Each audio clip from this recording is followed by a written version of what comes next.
Purihin ng Diyos, purihin ng ating Panginoon.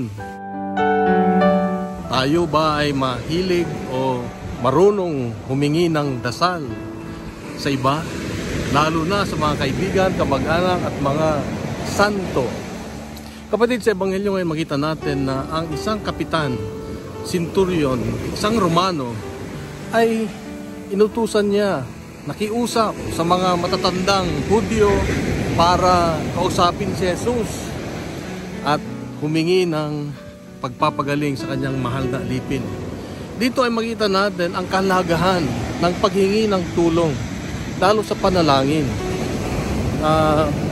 Hindi lang sapat, kung minsan hindi sapat yung ikaw ay humingi, nananalangin sa Diyos ng diretso. Pero mas maganda rin yung ikaw ay lumalapit sa mga taong, lalo na sa mga malapit na sa Diyos, para tayo ay pagdasal, tayo ay lumapit sa Diyos, ilapit sa Diyos.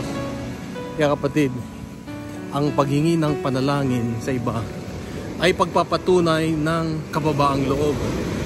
Pagpapatunay na hindi tayo karapat-dapat. Malimit tayo ay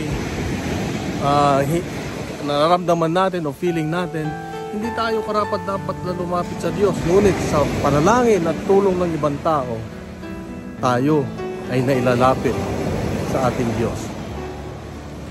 Kaya nga napakahalaga na isipin natin lagi na ang kababaang loob ay isang katangian na hinahangaan ng Diyos.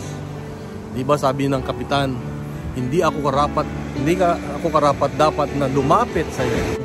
Magsalita ka lang at gagaling ang aking alipin. Kaya nga namangha sa pananampalataya ng centurion si Jesus. Kaya kapatid, ang taong may kababaang loob, ang taong marunong humingi ng tulong, intercession sa iba, ay hinahangaan ng Diyos. Kapatid, itong pala ng Diyos sa iyo at sa akin ngayon. Mahal tayo ng Diyos. Bukas muli, meron siyang magandang mensahe. Pagkalat natin ang itong mabuting balita. Ang Diyos ang mabuting balita. God bless and God is good.